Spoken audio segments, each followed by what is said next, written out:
Well, it might need a rear tire, but other than that, you're ready to send it this summer. Maybe inside, we'll go over the build sheet.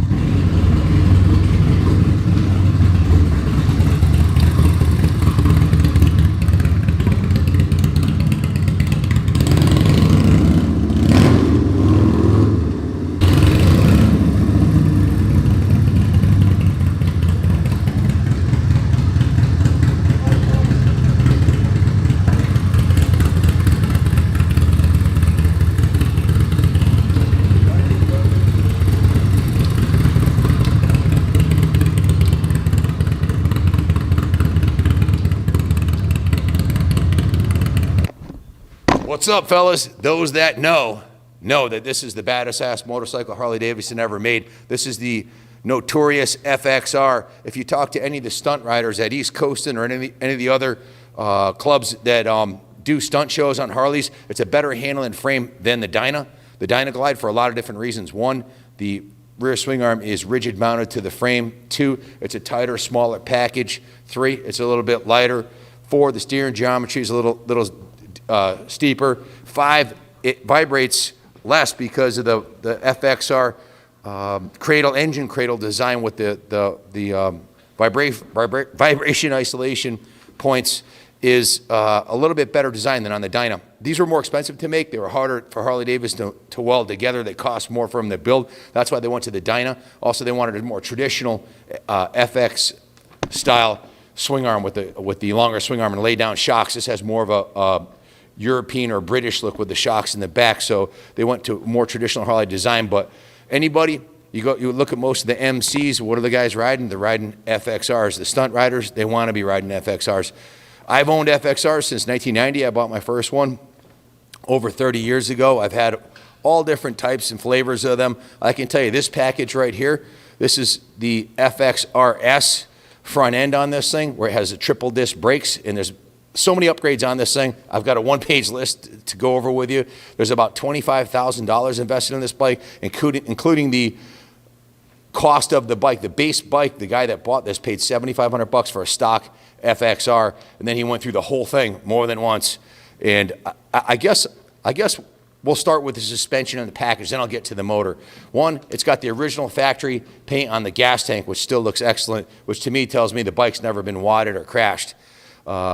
The front fender is matching original color. The rear fender was painted to match, as was the Arlen Ness side cover. The tins are in the front are stock. The rear fender has been modified so that when you wheelie it, it won't drag on the ground, which is a good thing to have with as much horsepower as a bike as this has. And if you're doing any stunt riding, you definitely want to have your rear fender modified like that. Going up to the front end, there's a brand new set of 2-inch over tubes on this bike, and it has the Legend Revo A shocks on the back. So the suspension on the back's about 1.5 inches longer than stock. The front's 2 inches longer. It sits up nice and high. You're not going to bottom it out around corners, and there's plenty of suspension travel here. It also has a brand new Big Al Cycles fork brace on here. The fork tube lowers have been painted. The calipers have been upgraded to the new style FLH calipers with a custom billet machined mounting bracket. So the brakes are a huge upgrade over the original brakes, and so isn't the suspension. You've got over 2 inches more fork tube length here, so it's going to sit up higher, ride nicer, and it's a lot stiffer than stock. So back to the back of the bike, Legend Revo shocks on here. Also conversion to chain drive. The factory mags were powder coated black. The engine primary cover, inner primary and outer, everything's been blacked out on it, including the cylinder jugs. So it also has a top-of-the-line stunt rider seat right here. Saddleman brown leather with the red stitching. It's probably a $400, $500 saddle. So then, of course, the handlebars. You've got the 12-inch risers here with the Superbike-style bars.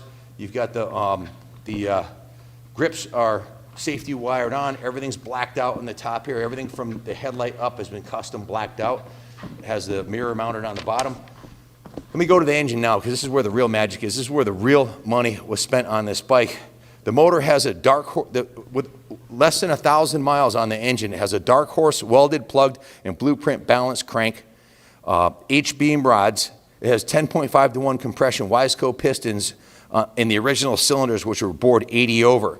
It has an S&S high performance, high volume oil pump, and a full fueling beehive valve train, fueling cam, push rods, tappets, and Jim's tappet blocks.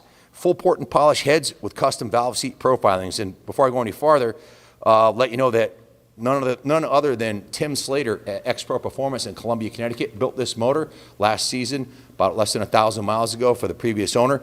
Tim Slater's built every one of my race motors. I've won 16 New England Championships racing with Slater tuned engines. He's the only one I let do my dyno tuning, and the only one who built my race engines, even though I own a shop. So that's the guy who built this motor, and he didn't cut any corners, and it was an expensive project. The engine build was about $7,000. So he also has a flow bench. So when he ports and polishes the heads there, he puts them on the flow bench. And as I said, custom valve seat profilings. It has a Daytona twin tech single fire ignition module wrapped in. Now this whole package is wrapped in a brand new set of S&S Super Stock cases. Those were just installed last year. You can see it has the S&S Super Stock logo on it, and it has the S&S serial number, as you can see right here. Brand new cases. This is all top shelf stuff. Then, after the motor was done, they went to the tranny. They put a brand new Baker DD5 close ratio 5-speed transmission, which shifts like butter.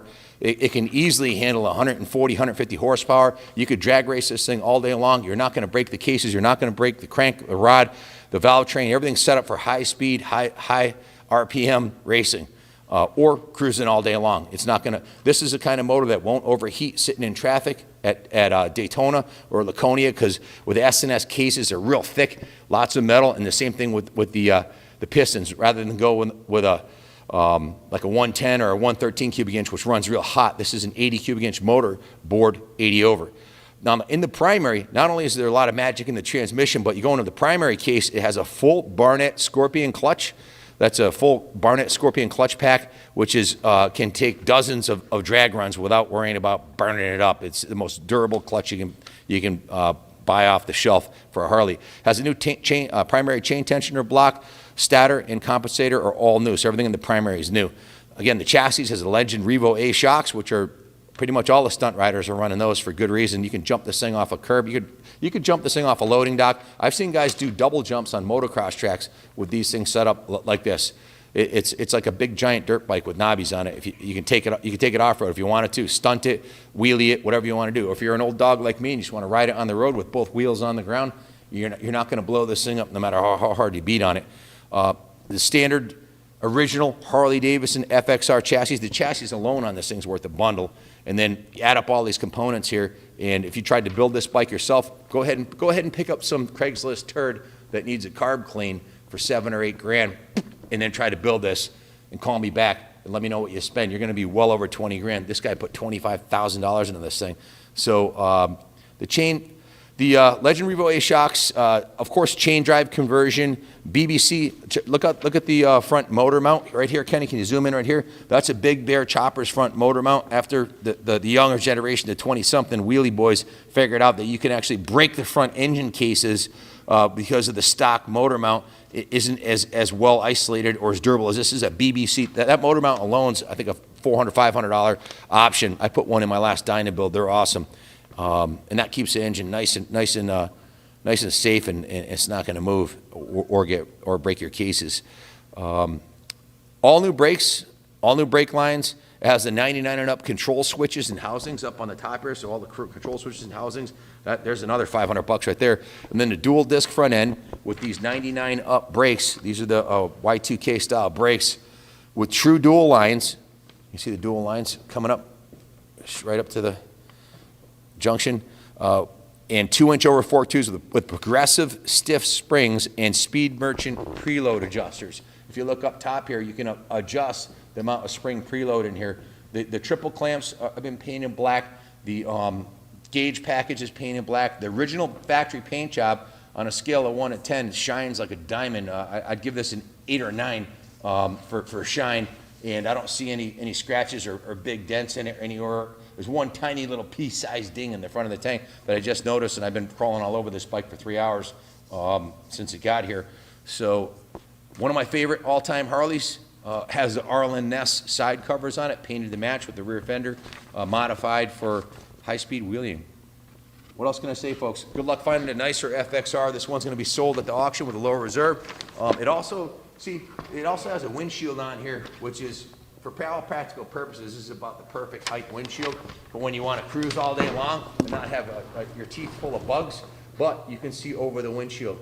See, I don't like looking through a windshield, distorts your vision. This is exactly how I would set this up. And until you've ridden with a windshield and do a 400, 500, or 1,000 mile day, you won't realize how much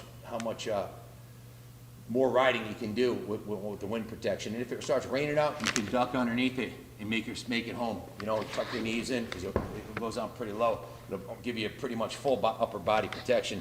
And if you don't like the windshield, take it off. 4 bolts, pops right off. So cool, custom, fully customized Harley Davidson FXR. Those that know this is the bike to have. Custom shifter, custom foot pegs.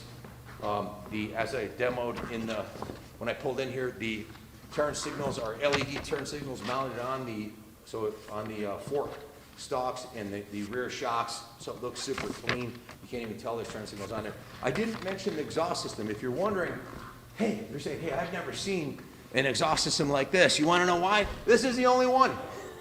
Totes, look them up. South Windsor, Connecticut, 10 miles from here. They make custom exhausts for mostly Jap bikes, and they're notoriously they're famous for making the best custom exhaust systems. Well, they built this one specifically custom for this bike. It was hand welded, hand cut, hand bent. It has their signature baffle on there. It's the only one I've ever seen. It's the only one I think they ever produced. So I don't think you're going to get another one. That was a $1,500 ticket. You can see the Baker 5-speed, 5-drive right there, logo.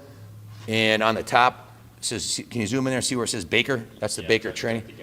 Yep, braided stainless lines, braided stainless rear brake lines, drilled rear rotor, drilled front rotors, billet hangers for the calipers. Just a beautiful piece, man. The original factory Harley Davidson VIN numbers are all intact in here, as is the decal. This is original powder coating on the frame. The frame's not been redone, indicating there's never been any crash damage or any Mickey Mouse with the frame. Mikuni carb. Now, what would I myself? It's pretty much a rider preference. You can set the bike up any way you want. I love the mid controls. Everybody who's into sporting on Harleys knows this is the way to go. I would add a set of highway pegs for it, so you can kick back for the long haul and keep the mids, and you're pretty much good to go. The jetting, it's 18 degrees out. I don't know if Tim jetted this for humid summer riding around here. He may have. It was backfiring a little bit coming off the pipe, indicating that the jetting may not be perfect. Could be for this weather. I'm not sure. We had the same carburetor on Junior's FXR, and no matter what we did, it still made that backfiring. These Mikunis produce a lot of power, but I haven't had one on a bike that carbureted perfectly yet. So me, I prefer a CV carb and a Thunderheader exhaust, but that's just me. And that's something you can change. All the heavy lifting's been done. If you don't like the backfiring, change the exhausts. You could easily sell this exhaust and sell the carburetor and put a different carb intake and exhaust setup, but all the heavy lifting's done. The block is new, the crank is new, the pistons are new, the whole valve train's new, the transmission's new, the chain drive setup on the back. This is pretty much bulletproof, as they would say, and even has the Big Bear Chopper's front motor mount. All the heavy lifting's done. It's got the suspension work. Get on it, send it. You don't have to change a jetting. You can ride it like this. I just don't like backfiring. It drives me batshit crazy. I'm super picky. I'd rather have 5 horsepower or less and no backfiring. But this thing's set up to go. Junior, is there anything you'd like to add? No.